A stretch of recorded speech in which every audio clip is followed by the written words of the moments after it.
நான் அப்படி என்னோட டேப்ல எடுத்து வச்சிருப்பேன். அதுதான் நம்ம ஆன்சரை வந்து க்ளோரிஃபை பண்ணது. என்னோட டேப்ல இப்பயுமே நோட் பேட்ல க்ளோரிஃபைங் டேட்டா அப்படின்னு சொல்லி நான் எடுக்க ஆரம்பித்தேன். அதில் வந்து ஃபுல் அண்ட் ஃபுல் ஃபேக்ட்ஸ் மட்டும்தான். மெயின்ஸ் பேப்பர் அதான் இப்போ எடுத்து பார்த்தா நம்ம இதெல்லாம் எழுதியிருக்கோம் பாரு அப்படின்ற மாதிரி தான் இருந்தது. ஃபஸ்ட்டு மெயின்ஸ் பேப்பர் வந்து கிட்டத்தட்ட ஒரு செமஸ்டர் எக்ஸாம் பேப்பர் மாதிரி தான் இருந்தது. ஃபுல்லாக கண்டென்ட்டு நான் படித்து பார்த்தாலே என்ன சொல்ல வரேன்னு எனக்கே ஃபஸ்ட்டு தெரியல.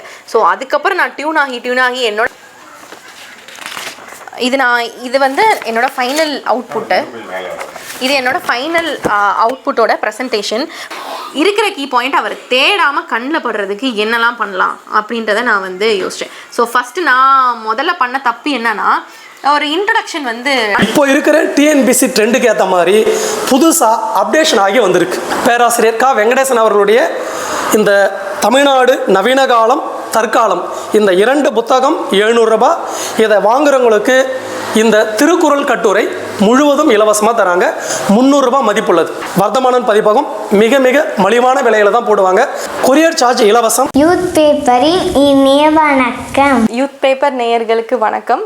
நான் திவ்யா. இப்போ நடந்து முடிந்த குரூப் 1 தேர்வில் ரேங்க் 50 எடுத்து deputy superintendent of police select பண்ணியிருக்கேன். மெயின்ஸ் நான் வந்து ஃபஸ்ட்டு ஸ்டார்ட் பண்ணும்போது என்னோட மைண்ட் செட் என்ன இருந்துச்சுன்னா, இது ஈஸி தான், நம்ம என்ன இத்தனை செமஸ்டர் எக்ஸாம் எழுதி வந்திருக்கோம், ஒரு எஸ்ஏ நம்ம எழுத மாட்டோமான்ற மைண்ட் செட் தான் ஃபஸ்ட்டு இருந்தது.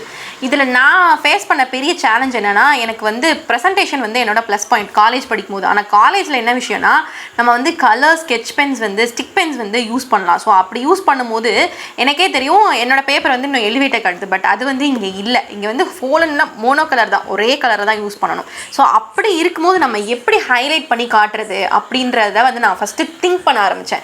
நான் என்ன பண்ணேன்னா, நான் வந்து நானே நிறையா எழுதி பார்த்தேன். சின்ன சின்ன விஷயங்கள் தான். ஹேஷ்ட்ரிக் மார்க் போடுறதா, இல்லை ஹேஷ்டேக் போடுறதா, இல்லை ஹைஃபன் போடுறதா, நம்ம ஹேண்ட் ரைட்டிங்க்கு எது ஒத்து வருது, எது பண்ணால் கீ பாயிண்ட் வெளியில் தெரியுது, இது எல்லாமே நான் வந்து அனலைஸ் பண்ணேன். ஸ்டார்டிங்கில் வந்து கண்டென்ட் நிறையா வந்து கொடுக்க ஆரம்பித்தேன். அப்போ வந்து எல்லாருமே சொன்னாங்க கண்டென்ட் இவ்வளோ கொடுக்காதுன்னு. பட் எனக்கு வந்து புரியல. என்னோட மைண்ட் செட் என்ன இருந்துச்சுன்னா, படித்ததெல்லாம் பேப்பரில் கொடுத்துடணும், நம்ம ஒரு பாயிண்ட் கொடுக்காம போய் அந்த பாயிண்ட் கீ பாயிண்ட் ஆயிருந்து மார்க் வராட்டி என்ன பண்ணுறதுன்ற மைண்ட் செட் தான் இருந்தது. அது ஒரு 10-15 டெஸ்ட் எழுதுனதுக்கப்புறம் தான் அதை படிக்கக்கூடிய எலிஜிபிலிட்டி இருக்கா அப்படின்றதே நான் வந்து யோசிக்க ஆரம்பித்தேன்.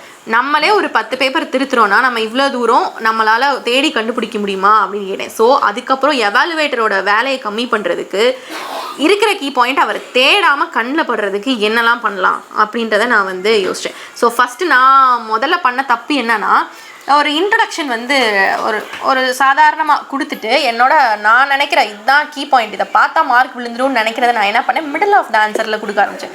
அப்போ வந்து எனக்கு மார்க்கே வரவே இல்லை. நான் அதுக்கப்புறம் என்ன பண்ணேன்னா, நான் இதுக்கு தான் மார்க் வரும், இதுதான் கீ பாயிண்ட் நான் யோசிக்கிற விஷயத்த இன்ட்ரடக்ஷன்லேயே கொடுத்துட்டேன். அதுக்கப்புறம் தான் எனக்கு வந்து மார்க் வந்து பூஸ்டப் ஆக ஆரம்பிச்சு. So first impression best impression மாதிரி ஃபஸ்ட்டு லைன்லேயே அவங்க வந்து மொத்த ஆன்சரோட குவாலிட்டியை வந்து ஜட்ஜ் பண்ண ஆரம்பிச்சிட்டாங்க. ஸோ இது வந்து நான் அனலைஸ் பண்ணிட்டேன். இன்னொன்று ஃபஸ்ட்டை வந்து நான் இந்த ஹேஷ்ட்ரிக் மார்க் யூஸ் பண்ணுறது அது மாதிரி பண்ணிட்டு இருந்தேன்.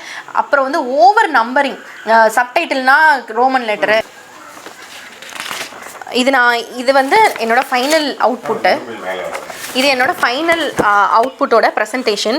ஃபஸ்ட்டு நான் எப்படி எழுதிட்டு இருந்தேன்னா, ஓவர் நம்பரிங் இருக்கும். இந்த இதுக்கு கூட நம்பர் போட்டு, இதுக்கு கூட ஒரு நம்பர் போட்டு, அதுக்கு ஒரு டெக்கரேஷன் பண்ணிருப்பேன். அதுக்கப்புறம் நான் ஹேஷ்ட்ரிக் போட ஆரம்பித்தேன். ஹேஷ்ட்ரிக் போட்டது வந்து என்னோட ஹேண்ட் ரைட்டிங் கொஞ்சம் லென்த்தியாக இருக்கிறது, ஹேஷ்ட்ரிக் போட்டது இன்னும் வந்து கிளம்ஸியாக காமிச்சிச்சு. அதுக்கப்புறம் நான் இந்த ஹைஃபனுக்கு மாற ஆரம்பித்தேன். ஸோ நான் ஃபைனலாக நான் கண்டுபிடிச்சது வந்து இந்த ஹைஃபன் தான் எனக்கு வந்து என்னோட ப்ரெசன்டேஷன், என்னோட பாயிண்ட்டை வந்து அழகாக சொல்லுது அப்படின்னு எனக்கு தெரிஞ்சிச்சு. ஸோ அதுக்கப்புறம் நான் ஹைஃபன் போட ஆரம்பித்தேன். என்னோட ஹார்ட் ஆஃப் த கொஷின் இருக்குல்ல, அந்த ஹார்ட் ஆஃப் த கொஷின் அந்த ஆன்சரை வந்து நான் இன்ட்ரடக்ஷன்லேயே கொடுத்துருவேன். இது வந்து நான் ஃபாலோ பண்ணதுக்கப்புறம் என்னோட மார்க் வந்து நல்லாவே இம்ப்ரூவ் ஆச்சு. ஃபஸ்ட்டு மெயின்ஸ் பேப்பர் அதான் இப்போ எடுத்து பார்த்தா நம்ம இதெல்லாம் எழுதியிருக்கோம் பாரு அப்படின்ற மாதிரி தான் இருந்தது. ஃபஸ்ட்டு மெயின்ஸ் பேப்பர் வந்து கிட்டத்தட்ட ஒரு செமஸ்டர் எக்ஸாம் பேப்பர் மாதிரி தான் இருந்தது. ஃபுல்லாக கண்டென்ட்டு நான் படித்து பார்த்தாலே என்ன சொல்ல வரேன்னு எனக்கே ஃபஸ்ட்டு தெரியல.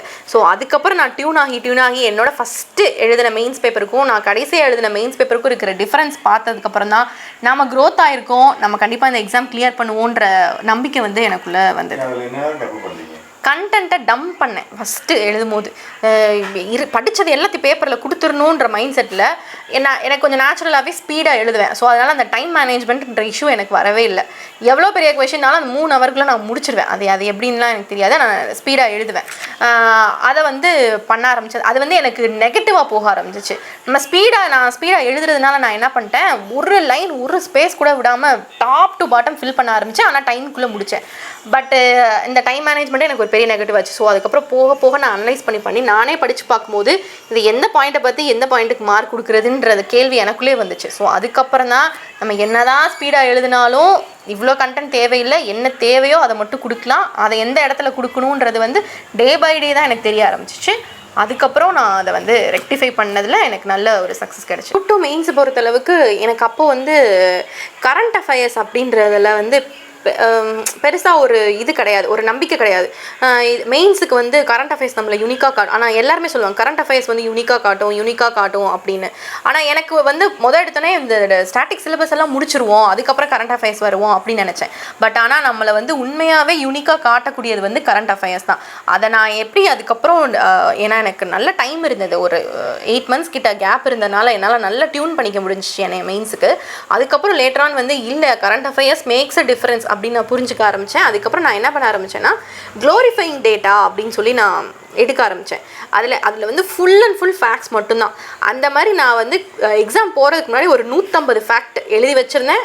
இப்போது பாப்புலேஷனை பற்றின ஒரு கொஷின் இருக்குன்னா, இன்றைக்கி வந்து இந்தியாவோட பாப்புலேஷன் என்ன, அதாவது அது யார் வேணால் சொல்லிடலாம் இன்றைக்கி இந்தியாவோட பாப்புலேஷன் என்னன்னு, அது எந்த அமைப்பு சொல்லுதுன்றதை நான் வந்து எடுத்து வச்சுருந்தேன். ஸோ எந்த அமைப்பு இதை சொல்லுது, 2030க்குள்ளே இவ்வளோ ஆகுன்றதையும் இந்த அமைப்பு சொல்லுது அப்படின்ற டேட்டாவை நான் எடுத்து வச்சுருப்பேன். நான் அப்படி என்னோடய டேப்பில் எடுத்து வச்சுருப்பேன். அதுதான் நம்ம ஆன்சரை வந்து க்ளோரிஃபை பண்ணுது. என்னோடய டேப்பில் இப்போயுமே நோட் பேடில் க்ளோரிஃபைங் டேட்டான்னு ஒரு 3 ஃபைல் இருக்கும். 50 கண்டென்ட்டாக 150 கண்டென்ட் வச்சுருந்தேன். அந்த 150 கண்டென்ட்டை நான் எத்தனை ஆயிரம் தடவை படிச்சிருப்பேன்னு எனக்கே தெரியாது. ஏதாவது போர்டு அடிச்சுன்னா க்ளோரிஃபைங் டேட்டா எடுத்து படிக்க ஆரம்பிச்சிடுவேன். நியூஸ் பேப்பர் படிச்சுட்டு இருக்கும்போது ஏதாவது ஒரு டேட்டா கிடச்சிச்சுன்னா அந்த க்ளோரிஃபைங் டேட்டாவில் என்ட்ரி பண்ணிப்பேன். அதே மாதிரி ஏதாவது ஒரு தலைவர்களோட கோட்ஸ் கிடச்சிச்சுன்னா அதில் என்ட்ரி பண்ணிப்பேன். ஏதாவது ஒரு புதுசாக சர்வே நடத்திருக்காங்க, ஒரு ரிப்போர்ட் கொடுத்துருக்காங்கன்னா அதை அதில் என்ட்ரி பண்ணிப்பேன். ஸோ இதை ரிப்பீட்டடாக ரிவைஸ் பண்ணும்போது கரெக்டாக வந்து ஒரு ஈகோ சிஸ்டம் பற்றி எழுதும்போது கஸ்தூரி ரங்கன் கமிட்டினா எல்லாருக்கும் எஜுகேஷன் கமிட்டி ஞாபகம் வரும். நான் கஸ்தூரி ரங்கன் வெஸ்டர்ன் காட்ஸை பற்றி ஒரு கமிட்டி போட்டிருக்காரு. அதை நான் க்ளோரிஃபைங் டேட்டாவில் படித்ததுனால எனக்கு ஞாபகம் வந்துச்சு. ஸோ ஈகோ சிஸ்டம் பற்றி எனக்கு குரூப் 1 மெயின்ஸில் கொஷின் வரும்போது நான் அதை உள்ளே கொண்டு வந்து ஒரு டேட்டா க்ளோரிஃபை பண்ணி காமிச்சேன். ஸோ இதெல்லாம் வந்து என்னை வந்து ஒரு யூனிக்காக காமிச்சு ஃபர்ஸ்ட் அட்டெம்ப்ட்ல கிளியர் பண்ணுறதுக்கு ஹெல்ப் பண்ணுச்சு. பேராசிரியர் கா வெங்கடேசன் ஐயா, டிஎன்பிசி மாணவர் அனைவருக்கும் அது அவர் நல்லா தெரியும். ஏன் இந்த நேரத்தில் இதை நீங்கள் ரிவ்யூ பண்ணுறீங்க அப்படின்னு கூட கேட்கலாம்.